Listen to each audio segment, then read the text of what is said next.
Hey everyone, it's Jenna. I'm back here with my friend Mitch Goddard. Mitch is an author, and I had the privilege of reading his book early. Perfect. So, Mitch, thanks for being here Not a and problem. tell me about your book.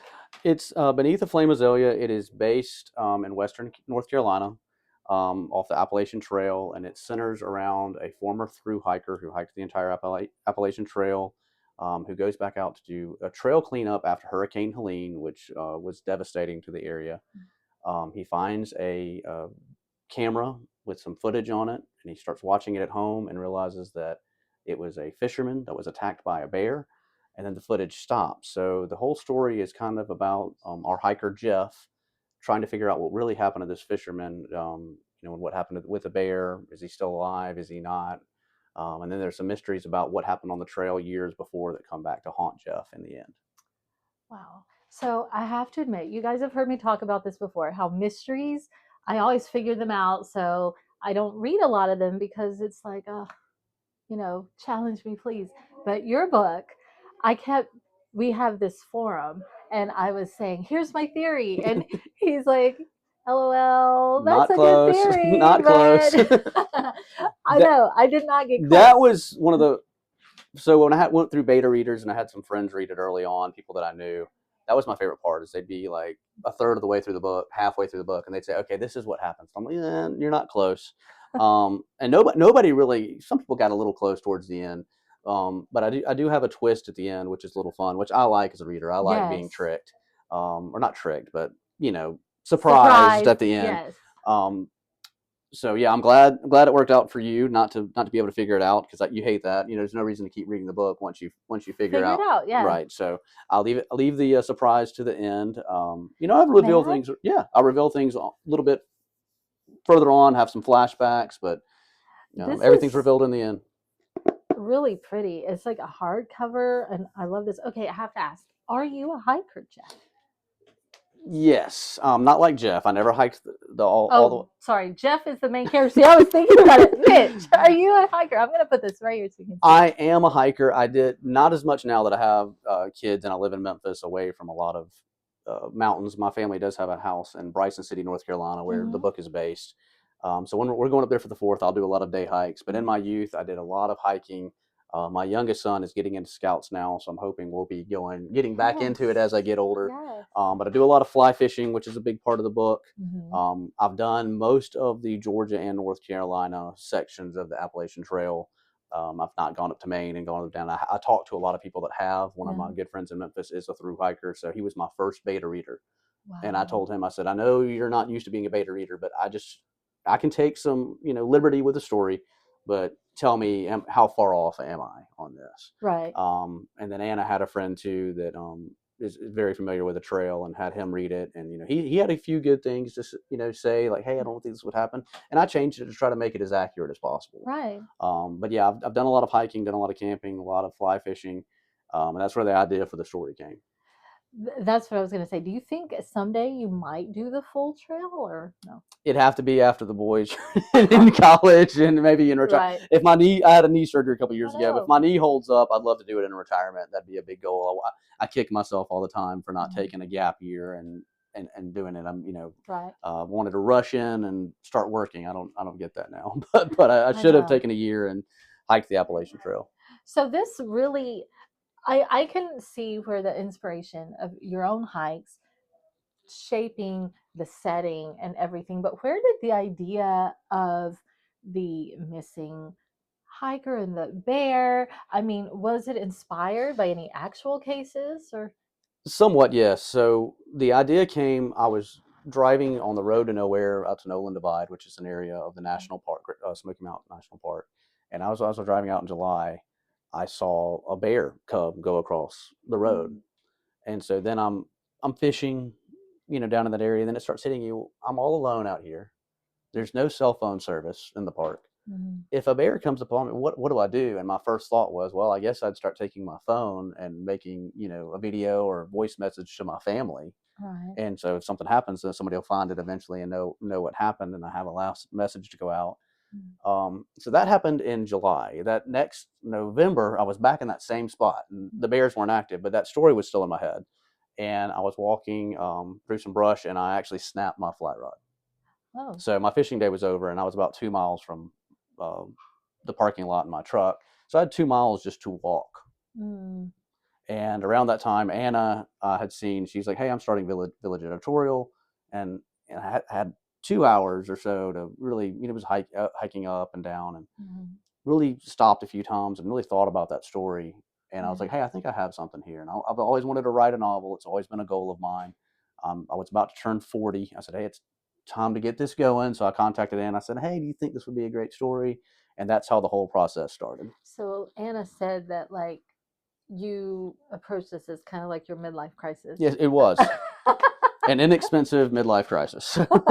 Well, definitely. Is it cheaper than a Ferrari? It is cheaper. It's probably more time consuming. Right. I spent a lot of early mornings, a lot of late nights, because I'm still working a full-time job and raising kids and going to practices. So it was a sacrifice time-wise to write this. And then you think you're done, you get done with the first draft and like, all right, it's done. And then you realize you're nowhere close. Everything's rewritten. Part of writing a mystery like mine is if you change something in the end, you have to change everything in the beginning. So there's a lot of, going back, making sure everything lines up. So it took a good 9 months to really write the book. And it took about 3 months to get that first draft done. And I tried to write 1,000 words a day. Oh, wow. Sometimes more, sometimes less. But, I ended up rewriting the majority of it. So that's what I was going to ask you. Like when you started writing, did you have an ending in mind, or was it a very organic? It just sort of unfolded, or I had the fisherman ending in mind. As far as everything else, that kind of played out as the characters developed. okay. Because you start writing, and some of these characters are based on people. They have traits of people I know. They're not based on one single person. But as you develop these characters, and they have a little bit more of a backstory, and somebody's asking, well, what about this? What about this person? Why are they like that? And then you have to come up with an answer as an author. Right. And so as you write more of that then you can, hey, there's another story here playing out instead of just the fisherman and the bear. Right. And I like that it was layered because you had the group of friends, then you had this sort of blossoming romance, and then you had almost like two mysteries because there was the fisherman, but then there were these little hints thrown in about what happened years earlier. I'm like, wait, what about this? So as you were writing, you said you'd always wanted to write. What was the thing about the whole writing the book and the publishing process that surprised you that you didn't expect? Just the level of detail that you have to have, the organization.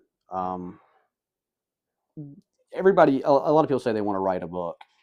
You have to be very dedicated every day. If you don't write every day, it's not going to get written. So I tell people sometimes if they're writing 3,000 words 1 month and then waiting a quarter and then another year, you're not going to finish a novel. You may write a great short story, and there are some great short stories that are written in short amount of time. But to write a novel, you really have to be very dedicated, setting morning or night time to write. And as I've researched a lot of famous authors, Right. and they all have a set schedule. So like John Grisham, for instance, he starts a book January 1st every year. Oh, wow. And he writes it through the spring, then it's edited, and it's normally released in the fall. Oh, wow. C.S. Lewis would write in the morning and then take a long walk every day and then write again, because when he walked, he was able to process things, which I was kind of the same way too, to be able to write. So I've researched a lot of famous authors, and that's the consistency is the key there. So after you started writing, did you go on a hike? Did you go on the Appalachian Trail and kind of Yes. get inspired? So I several times while writing it. Okay. And every time I did that, I would come back with more description. I had the story, but I would go out there and, oh yeah, I forgot about this. I forgot about that. Where's the cover? It's right here. So this is actually as close as you can get to the true flame azalea, which is a flower just in that area. And this is the AT blaze. So this is what is on every, marked on trees on the Appalachian Trail to let you know that you're still on the trail. So and this is supposed to be like, basically like a dark tree bark, try to make it as dark as possible. But one thing that's great, I want people to take from this book is the area that's written about is a very beautiful area, and everybody goes there for peace. And everybody loves nature, and it's also a very violent place with animals, with people, maybe not so great people in that area, With people trying to hide. Yeah, just nature, storms in general. every beautiful place can become violent in a flash, and you Mhm. have to be ready for it. Oh yeah, it's so funny. My brother lives up in Fayetteville, Arkansas, and he took his kids hiking and camping this past weekend. And he texted us all and said, "Hey, just aware of God's protection because it a storm came in unexpected and there was flooding. They were okay, but at one point, one of the girls was like caught in a whirlpool, and they had to like bring life jackets, and another group of hikers had to be like search and rescue. Had to come out and rescue them, but thank goodness my brother and his kids were. Well, one of the stories you'll read in one of the podcasts, I think it's Jeff telling the story. It actually happened to me at a scout camp as a kid, where we had all of a sudden one night it just started flash flooding, and we Oh, had like 2 or 3, 2 feet, and then by the morning it was 3 feet. But we were all out of the tents, and everything was soaking wet. And we were in the vans that we came in. It was car camp. It wasn't really hiking; it was car camping. mm, But being that cold and getting out of that tent in the middle of the night sticks with me. I'm 40, about to be 41. I still remember that vividly. It sticks with me. It wow. was very scary. It was cold and shivering and just not knowing what was going on, lightning flashing everywhere. So Mm. that'll stick with you. It's like your own version of Survivor, Right, right? right, exactly. Too bad there's $1 million at the end of that, right? Right. But so one of the things I really did like the podcast episodes. I like the interviewing and the story unfolding and the red herrings that would come up with, I saw this and blah, blah, blah. And where did those ideas, did you listen to any I listen podcasts? to a lot of true crime podcasts. Me too. What's your favorite? Anything by Sean Kipe, like In the Red Clay, which was based in Oh, Georgia, kind of where my grandparents are from. He has several based in Georgia. I love that because it one thing I try to make it accurate, like with a true podcast, is there are sometimes people that call in, and it may be your favorite episode of the podcast, mhm. and then in the end, it ends up having nothing to do with the outcome, and that's Right. just part of it. You just get people that they want to be heard, and they have a great Mhm. story, but at the end, you're like, that didn't have anything to do. So I wanted to bring a little bit, not too much, because I only have so many pages to work with, but I Right. wanted to bring some of that in, where you just have people calling in, and they are adamant that they know the answer to this and have the silver bullet, and they're so far off in right field. Yep. I wondered if you'd listen. There's a podcast called Locations Unknown. I've heard of that one. I have not listened to it. So good. It's one of my favorites. I was listening to it last night, actually. And all they do is they talk about disappearances in national parks. And so when I started reading your book, I'm like, I wonder if he listens to the Locations Unknown. And what you just said, they have a phone line for people to call in, but they encourage the crazies to call in. Right. They're like, we will play the crazier you are. So they get some crazy stuff. But so I have to ask, do you plan to write another one? I do. I actually have several ideas for it. The problem is the time because I am a dad of two busy Yes. boys, working. Run a company as well. So it's just been hard to find the time. But I have started writing getting the ideas down. So hopefully, like I said, I'm going to have to find a time where I can put an hour or two away every day for at least 3 months to get a rough draft. So that's what I'm taking from this, that if you're a first time writer or just a writer and you want to get it done, have a dedicated time and write something every Right. day. And it could be 300 words of a certain section, and then you say, well, I have an idea for this, and you write 600 words here, 200. But if you don't get 1,000 words a day down or more, I mean, I know there's people that write 3 to 5,000 words, but I don't know if they're working before work and after work like I am. Right. I would love to have that much time, but I did not. But if you're not doing that on a regular basis, um, you'll have a lot of chapters, but you won't have a full A story in a novel. story. And then even once you get, you know, say 80,000 words or so, you've also got to make sure that it all ties together right. So we're removing chapters, some chapters that were in the end or in the beginning and middle to the beginning. The prologue was one of the last things I wrote, and it Okay. reminded me of that on the phone call today. And the podcast episode that you and I are going to read later Yeah. was one of the first things I sent over to Oh her. wow. Yeah, so I wrote the podcast first, to kind of get the story out there, and then everything else was kind of filled in around that podcast Yeah. episode. So one of my friends, Rebecca, who also read your book, her comment was like, I can't believe you're a first time writer. And it really was very well written. It kept, like we were talking earlier, I can sometimes be a little picky, but it kept me in. Like I wanted to know, like, well, what's going to happen? I want to see how this unfurls.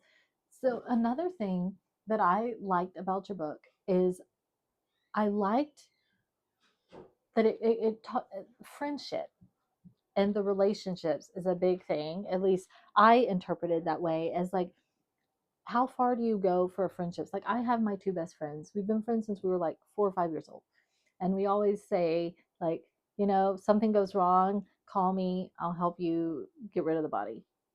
But would you really? Or is that just something we Right. say? How far will you go for the For people friends. who, And, yeah, and for that's one friends? thing, like when you're camping and hiking with people for long periods of time, you become very close to them. And that's one thing I Mm-hmm. read when I research relationships on the trail. You're with those people for months, right? And you Mm-hmm. may see them every couple of days. You may hike with them every day the whole way. But then after that, do you ever see those people again? So it's kind of like college friends. You're really close for a short amount of time, and you Yeah. build really strong bonds that are, Mm-hmm. lifelong bonds. But then, everybody separates and does their own thing. And maybe Yeah. some people become different people than you knew then. Yeah. So that's something I tried to explore in the relationships Yeah. of the characters, because they all were very close on the trail, and then life happens. Right. So Yeah. Yeah. And that's like, I think anyone can relate to that, that you have this, you burn hot and fast, and then you right. feel like, yo, we're going to be friends forever. And then, Yeah, I read yeah. something, and it was in a news article the other day, that like 90% of people have someone that they called a best friend at one time in their life that they're no longer even in contact with. So Mm-hmm. I just find that, and I have people that I don't talk to much anymore, but I think I'm in touch with majority of the people I've called a best friend. But I just, there are like people from college that I was very close with, that moved far away and have different lives than I do. We may see each other at football games and things like that, but we're not Mm-hmm. texting each other every day anymore. But I think that's probably unique to our generation, Yeah. because in 40, 50 years ago, people, if you were best friends, you lived in the same town, you saw them every day, and you had those Right. relationships. I think we spread out a lot Right. more now. Yeah. So and that was for me. I grew up in Brazil. So my best friend, all growing up until college, even the first few years of college, but then there's something about we were writing Right. and emailing, and then after college everything, and then she's getting married and I'm getting, Right. and we're a whole continent away. So, but yeah, well, Mitch, I cannot wait to see your next book. Well, it may be a little while, but well. Well, you know where we are, and I'm going to put all the links for Mitch's website and where you can find his book in the show notes. So be sure and check it out. Mitch Goddard, thank you so No much for problem. Thank you this for having and me. this book. And everybody, happy reading.